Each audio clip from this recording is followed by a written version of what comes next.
والذین هم لفروجهم حافظون، کامیاب لوگ وہ ہیں جو اپنی شرمگاہوں کی حفاظت کرتے ہیں سوائے اپنی بیویوں کے، او ما ملکت ایمانہم، یا اپنی باندیوں کے، فإنہم غیر ملومین، پس یہ لوگ قابل ملامت نہیں ہیں۔ پچھلے ایپیسوڈ میں نے یہ نقطہ بیان کیا تھا کہ قابل ملامت نہیں ہے کا لفظ اللہ تعالیٰ کیوں لے کر آئے، یہ بتانے کے لیے کہ اسلام میں صرف زنا حرام نہیں ہے بلکہ نکاح یہ قابل ترغیب چیز بھی ہے۔ یعنی آپ نے زنا سے بچ کے اکیلے زندگی نہیں گزارنی بلکہ آپ نے نکاح کرنا ہے اور اپنی خواہش کو حلال طریقے سے پورا کرنا ہے آپ نے، کیونکہ فطرت یہ چاہتی ہے، اسلام یہ چاہتا ہے کہ مرد اور عورت کا ملاپ ہو اور اس کے نتیجے میں آگے نسل پیدا ہو۔ بنیادی مقصد ہی اس ملاپ کا نسل پیدا کرنا ہے۔ ایک بات تو یہ، یہاں دو نکات اور ہیں۔ ایک یہ کہ متع اسلام میں حرام ہے، اس بارے میں علماء کے دو کانسیپٹ ہیں۔ دیکھیں اہل سنت والجماعت کا اس پر تو اجماع ہے کہ متع حرام ہے، بالکل اس میں تو دو رائے ہو نہیں سکتی۔ شیعہ حضرات صرف اس میں اختلاف کرتے ہیں، لیکن اہل سنت والجماعت کا اجماع ہمارے نزدیک حجت قطعیہ ہے، اس سے انحراف جائز نہیں ہے۔ شیعہ حضرات، معتزلی، خوارج، یہ جتنے بھی لوگ تھے ان کے اجماع کی مخالفت اس کو اہل سنت نے کبھی بھی ویلیو نہیں دی ہے، کیونکہ اہل سنت والجماعت ہیں جو قرآن، حدیث، اجماع اور قیاس کو حجت مانتے ہیں۔ تو یہ خوب سمجھ لیں کہ جب یہ کہا جاتا ہے کہ امت کسی مسئلے پہ جمع ہو جائے تو یقینی دلیل ہے، اس سے اختلاف جائز نہیں ہے۔ تو یہاں امت سے مراد کون لوگ ہیں؟ وہ لوگ جو اہل سنت والجماعت ہیں، یعنی جن کو عرف میں سنی کہا جاتا ہے، کیونکہ کتاب و سنت کو حجت مانتے ہیں، احادیث کو، قرآن کو، اور پھر صحابہ کو حجت مانتے ہیں۔ نبی صلی اللہ علیہ وسلم نے جو جنتی فرقہ ہے اس کی جو علامت بیان کی، وہ علامت یہ تھی کہ ما انا علیہ و اصحابی، جس پر میں اور میرے صحابہ ہوں گے۔ تو اس لیے ہماری نظر میں قرآن و سنت کی وہ تشریح جو صحابہ کے اگینسٹ ہو وہ جائز نہیں۔ اور یہ بھی خوب سمجھ لیں کہ کسی بھی دور میں کسی بھی ٹائم پہ امت کسی مسئلے پہ جمع ہو گئی تو اس سے پہلے اگر اختلاف تھا بھی تو اس اختلاف کی ویلیو ختم ہو جاتی ہے، کیونکہ نبی صلی اللہ علیہ وسلم نے فرمایا لا تجتمع امتی علی ضلالہ، میری امت گمراہی پہ جمع نہیں ہو سکتی۔ جب نہیں ہو سکتی تو اس کا مطلب کسی قیامت تک کبھی بھی نہیں ہو سکتی۔ تو کسی بھی دور میں امت کسی بھی مسئلے پہ اتفاق ہو گیا تو اس سے پہلے اگر اختلاف تھا بھی تو اب یہ نہیں کہا جائے گا جی پہلے یہ مسئلہ اختلافی تھا لہذا میں اب بھی اس میں اختلاف کر رہا ہوں، نہ۔ جب ایک دفعہ اتفاق ہو گیا تو اب یہ قطعی دلیل بن چکا ہے، کیونکہ امت گمراہی پہ جمع نہیں ہو سکتی۔ جمع ہو گئی اس کا مطلب یہ گمراہی نہیں ہے، یہ اللہ کے نزدیک یہ مسئلہ اسی طرح سے ہی ہے۔ تو متع کے حرام ہونے پر بھی اہل سنت والجماعت کا اجماع ہے۔ البتہ اس میں اختلاف ہے مفسرین کا، فقہا کا، محدثین کا، کہ متع اسلام میں حرام کب ہوا۔ تو عام طور پہ جو مشہور رائے ہے وہ یہ ہے کہ متع کو مدینہ منورہ میں حرام قرار دیا گیا، اور نبی صلی اللہ علیہ وسلم کی صحیح حدیث ہے اس بارے میں کہ آپ صلی اللہ علیہ وسلم نے یوم خیبر کے موقع پر متع کو حرام قرار دیا۔ لیکن علماء میں سے بہت سے حضرات کی یہ بھی رائے ہے کہ متع اسلام میں ایک سیکنڈ کے لیے بھی حلال نہیں ہوا ہے، خوب سمجھ لیں، یعنی ایک سیکنڈ کے لیے بھی حلال نہیں ہوا۔ تو یہ جو نبی صلی اللہ علیہ وسلم سے اس طرح کے الفاظ منقول ہیں کہ میں حرام کر رہا ہوں متع کو، اس سے یہ لگتا ہے کہ جیسے اس سے پہلے آپ صلی اللہ علیہ وسلم نے حلال کیا تھا۔ اسی طرح بعض احادیث میں آتا ہے کہ صحابہ کرام میں بعض حضرات پہلے متع کیا کرتے تھے لیکن ان کو روکا نہیں گیا، پھر نبی صلی اللہ علیہ وسلم نے حرام کیا۔ اچھا، اس طرح کی بھی احادیث ہیں کہ متع 2 دفعہ حرام ہوا ہے، یعنی ایک دفعہ حرام ہوا پھر اجازت دی گئی پھر حرام ہوا۔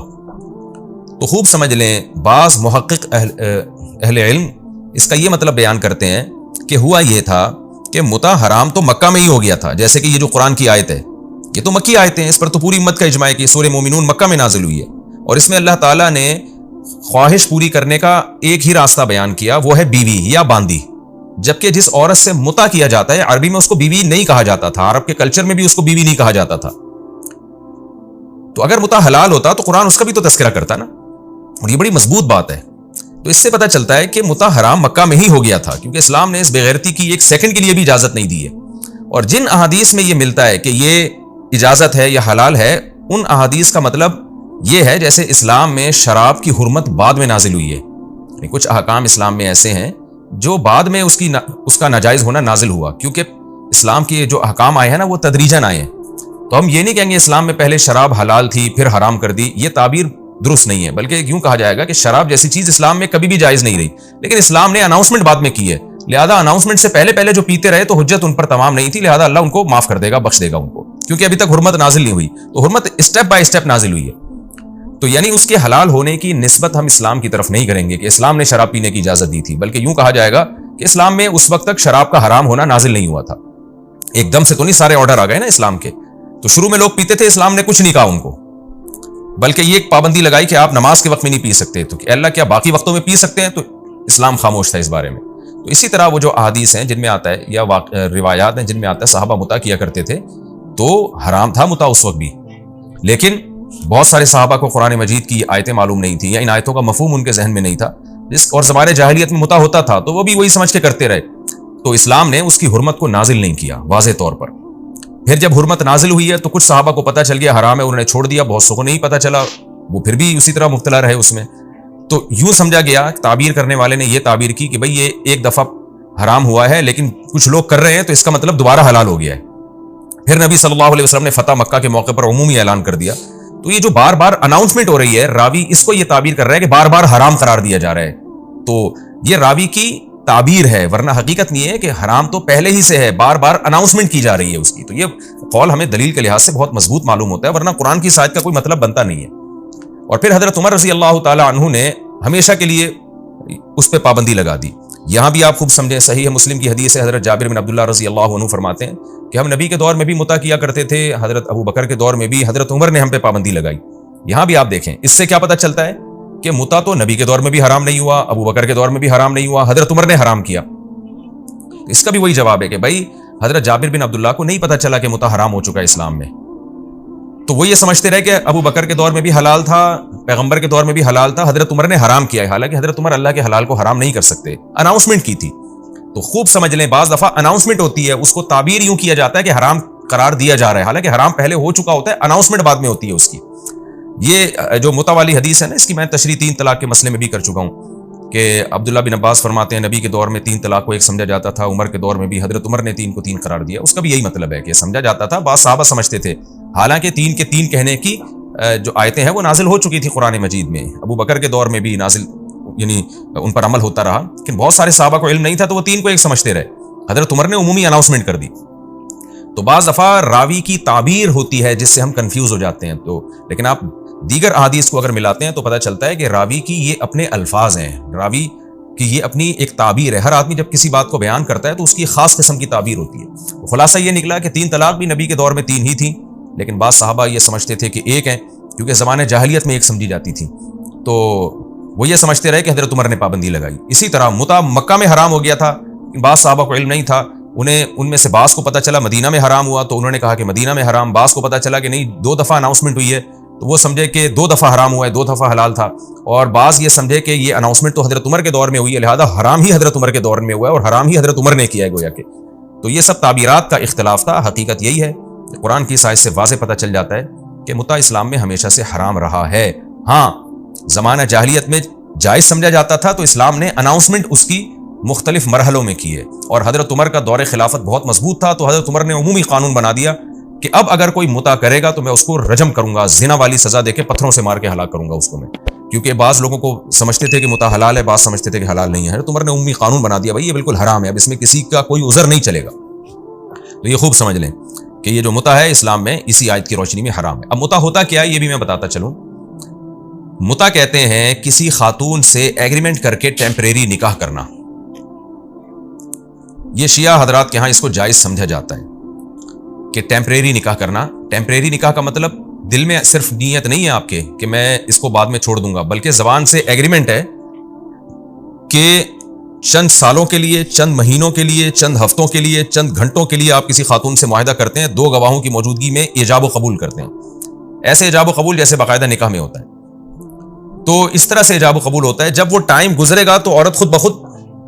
اس متع کی پابندی سے آزاد ہو جائے گی، یہ عمل متع کہلاتا ہے۔ تو حقیقت یہ ہے کہ اس میں اور زنا میں کوئی فرق ہے نہیں۔ بعض حضرات یہ کہتے ہیں کہ بڑا فرق ہے جی، نکاح میں گواہ ہوتے ہیں اور زنا میں گواہ نہیں ہوتے، تو متع میں بھی دیکھو گواہ ہوتے ہیں، تو اس سے پتہ چلتا ہے کہ متع بھی نکاح جیسا ہے۔ تو دیکھیں گواہ تو زنا میں بھی بنائے جا سکتے ہیں، زنا میں اور نکاح میں بنیادی فرق گواہوں کا نہیں ہے، بلکہ زنا میں اور نکاح میں بنیادی فرق یہ ہے کہ نکاح میں عورت باؤنڈ ہو جاتی ہے، وہ اپنی مرضی سے جا نہیں سکتی ہے، جبکہ زنا میں عورت جب چاہے جا سکتی ہے۔ تو متع اور زنا میں صرف اتنا ہی فرق ہے کہ زنا میں ایک دفعہ زنا کے بعد عورت جا سکتی ہے، متع میں فوراً نہیں جا سکتی، جو وہ ایگریمنٹ اس نے کیا ہوا ہے اس ایگریمنٹ کی پابند رہے گی وہ، اور اس کے علاوہ کوئی فرق نہیں ہے۔ تو اور ویسے بھی اسلام ایک دین فطرت ہے، پاکیزہ مذہب ہے۔ جو لوگ بھی متع کو حلال کہتے ہیں ان سے ایک سوال پوچھا جائے کہ جب آپ اپنی بیٹی کا نکاح کرتے ہیں، شادی کرتے ہیں، آپ کارڈ بانٹتے ہیں، دنیا کو دعوت دیتے ہیں، اپنے داماد سے 20 لوگوں کو آپ ملاتے ہیں، اس عمل میں آپ فخر محسوس کرتے ہیں کیونکہ آپ کی رشتہ داری بڑھ گئی ہے. بلکہ داماد اگر زیادہ اچھی کوالٹی والا ہے تو لوگ فخر سے ملوا رہے ہوتے ہیں, میرے داماد ہیں, یہ چارٹرڈ اکاؤنٹنٹ ہے, یہ فوج میں اتنا بڑا آفیسر ہے, یہ اتنا بڑا سیاستدان ہے, یا یہ اتنا بڑا ڈاکٹر ہے. کہ متع ایک اتنی گندی ایک بری چیز ہے کہ کوئی بھی شخص جس میں ذرہ برابر بھی غیرت تو کبھی اپنی بیٹی کا یہ تعارف نہیں کروائے گا کہ یہ میری وائف ہے اور یہ شخص جو ہے یہ اس سے میری یہ میری بیٹی ہے اور یہ فلاں شخص ہے جس سے میری بیٹی کا متع والا ایگریمنٹ چل رہا ہے اور فی الحال یہ میرا داماد ہے 2 مہینے کے لیے یا 6 مہینے کے لیے.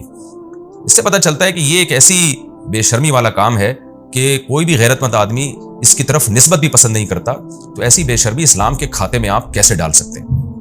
یہاں لوگ فوراً ایک بات کرتے ہیں کہ جب انسان کسی غلط چیز, کہتے ہیں نا ایک جھوٹ کو چھپانے کے لیے 100 جھوٹ بولنے پڑتے ہیں, یہاں بھی وہی ہوتا ہے. بہت سے لوگ کیا کرتے ہیں